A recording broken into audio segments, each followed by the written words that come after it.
Hey, nice to see you again. Of course, I can't see you at all, but it's nice to have you visiting, and thank you. Mazzy here.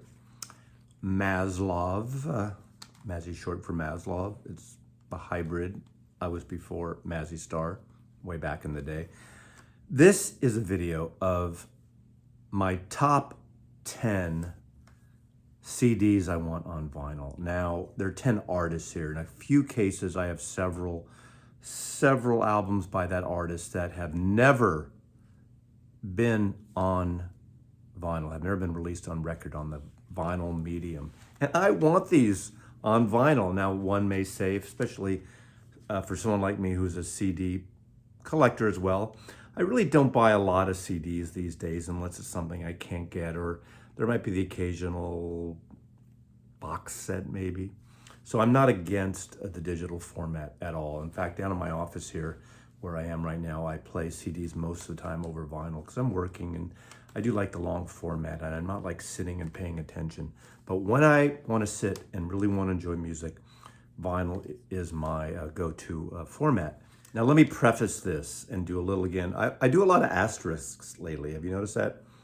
Some of these records may have initially had a very limited vinyl release because some of these came out during the 90s and 2000s, really pretty much in the compactist heyday.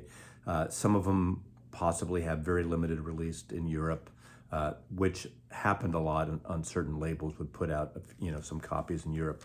So I don't have easy access to this, and I haven't looked them all up. So if you have a copy, you can let me know. Mazzy, there is a copy of that. There was a copy of that. I'll look it up on Discogs, and it'll be $200, and I won't buy it.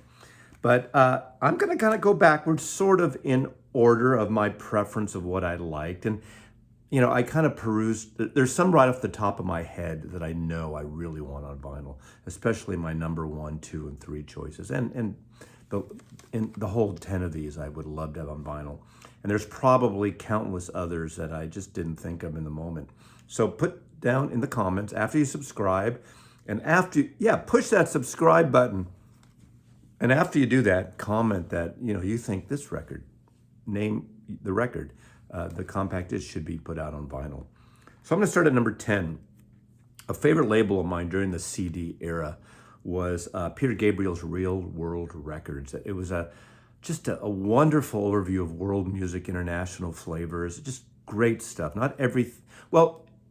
World music is from every continent, UK and US included. But I'm going to start out with Sheila Chandra. And she'd made several records. It might have been 3 on the Real World label.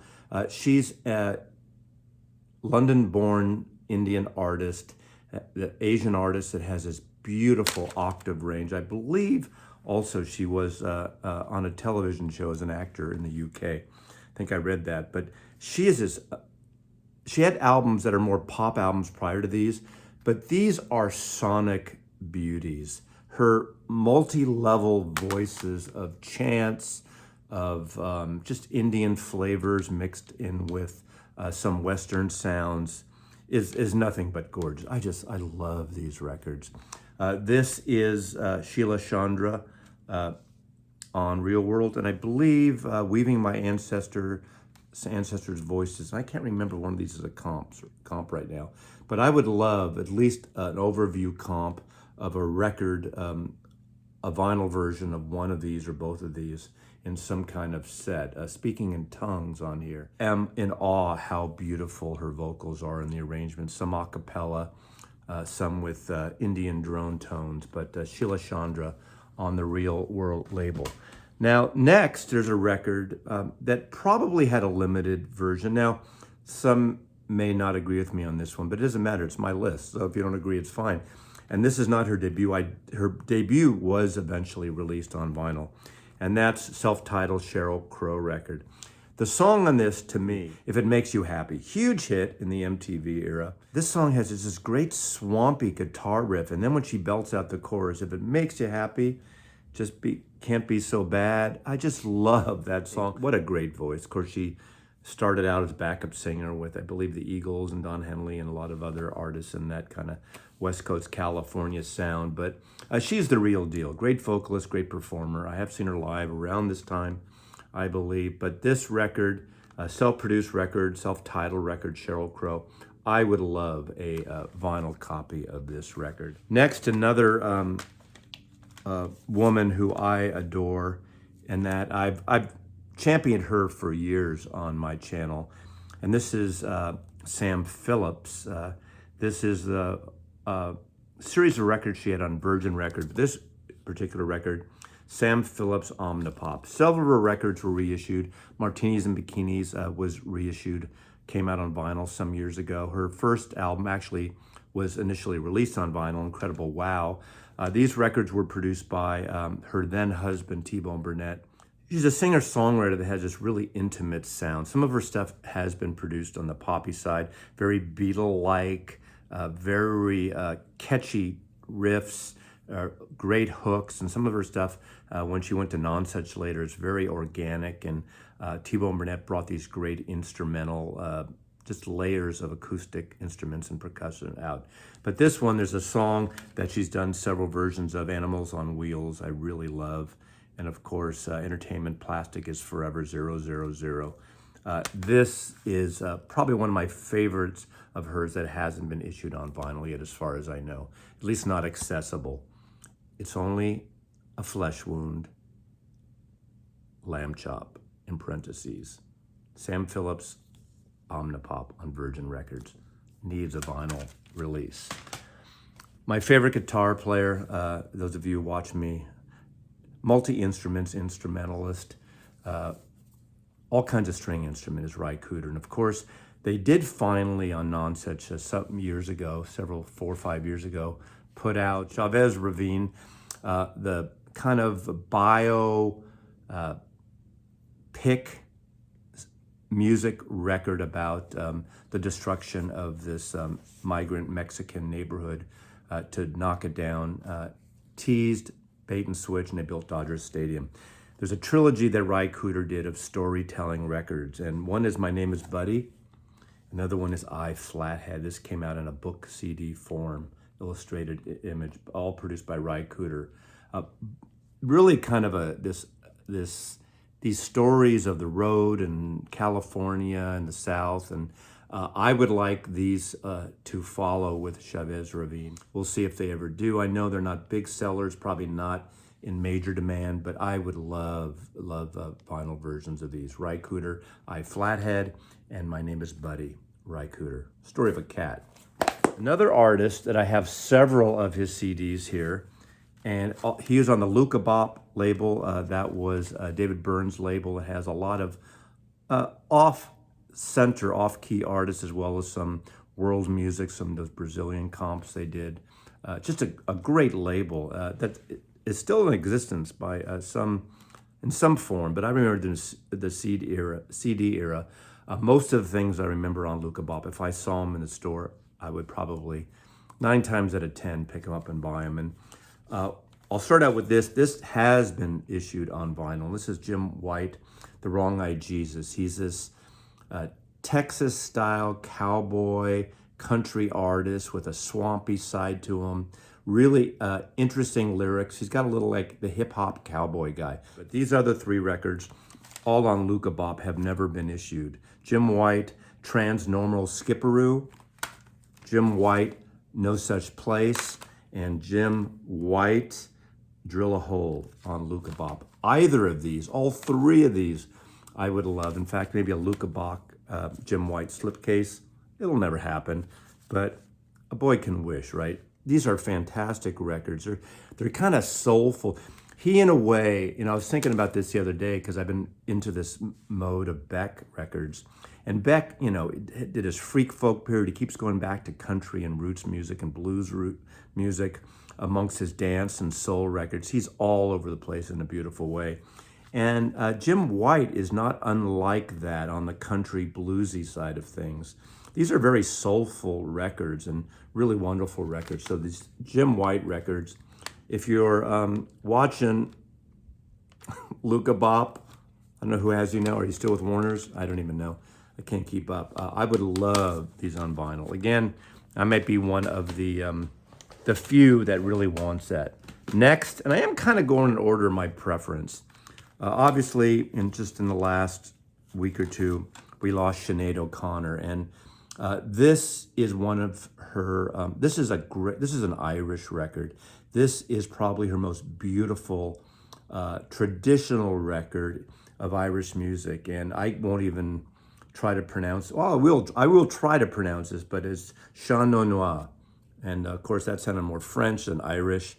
There you go. So any of you French can phonetically put it down. Excuse me, any of you Irish, God, sorry about that, can phonetically write it down in the comments. But this is I love Irish music, and I love the light side. I don't mean light in terms of taking any away from the quality or the importance of the music, almost like in some cases traditional.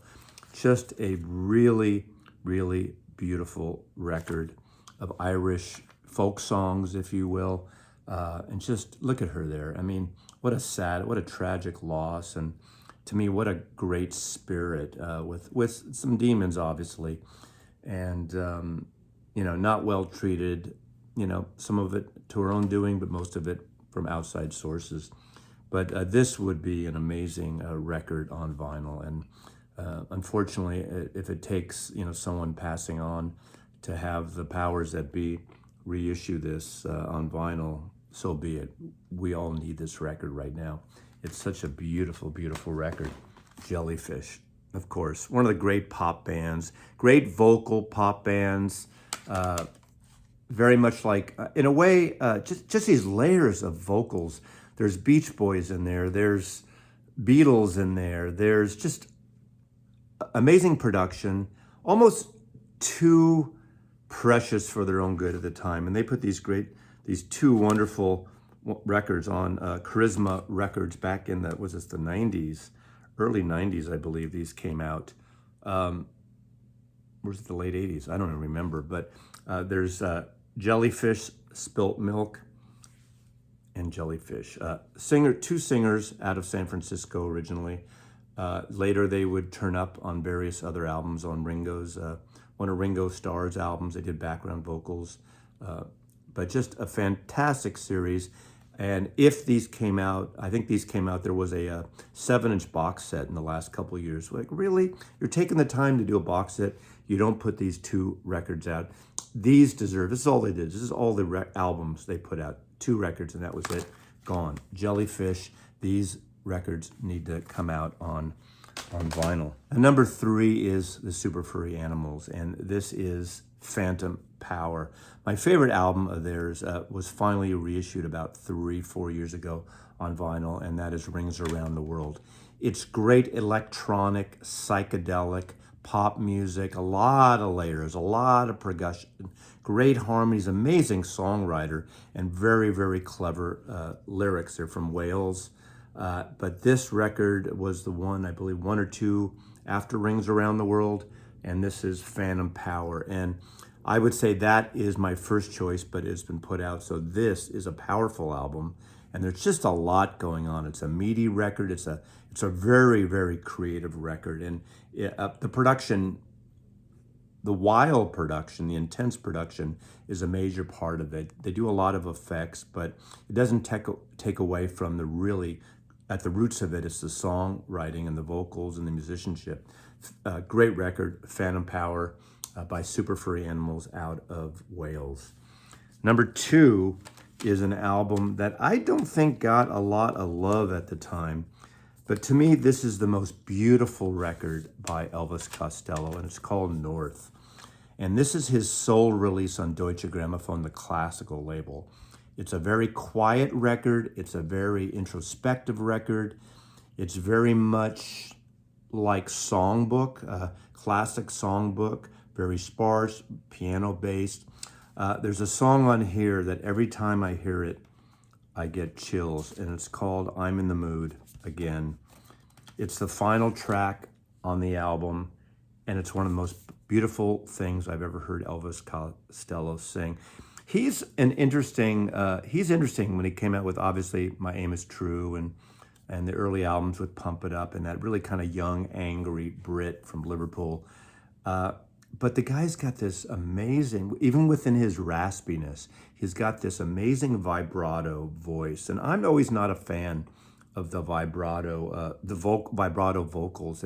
It's what all the things I hate about those, you know, who's famous in Hollywood TV shows about singing, the best singing, all the competition where everyone has this vibrato voice and they're singing like 6 notes where there should be 2, you know. I think you know what I'm talking about, what I'm getting at there. America's Got Talent and UK's Got Talent and everyone's got friggin' talent, but this is talent.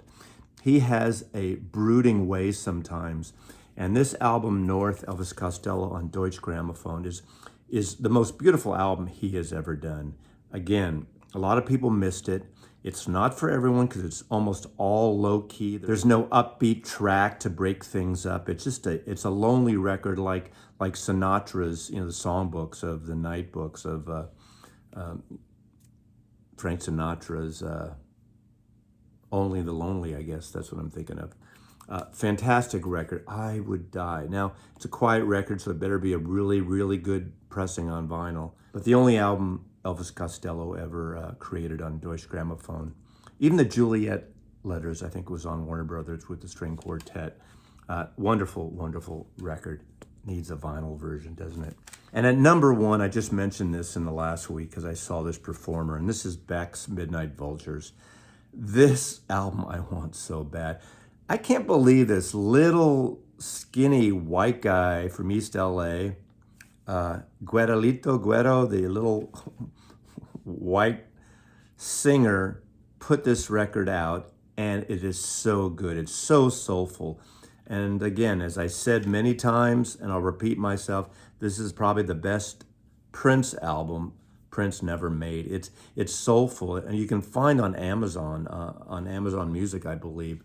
They did a session, kind of a live in-studio session with his band and some other musicians at the time where Beck is doing a whole set of music of Prince, and it's fantastic. He pulls it off. I mean, he doesn't sound like Prince, but he does falsettos on here. Song Deborah.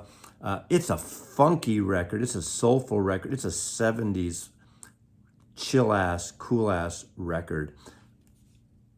It's gonna come soon, just know it. This was on Geffen Records, I believe, and it's long overdue. It's long overdue. Midnight Vultures is the remaining Beck album that hasn't had one of the mating. I mean, there's other Beck albums that got limited releases. Mellow Gold needs one. Information needs a vinyl release because those records are going for hundreds of dollars now. But this is the one that I want. This just kicks ass, this record. Midnight Vultures, Beck. So these are my top 10 albums I want on vinyl. Of course, there are more than 10 because several artists have various CDs that haven't been put on vinyl yet. But thanks for watching, and if you have any of your choices, list them down in the comments. And as usual, I appreciate your support and you watching these videos and commenting. And I try to get back to you as much as I can, but if I don't take it personally. Mazzy loves you.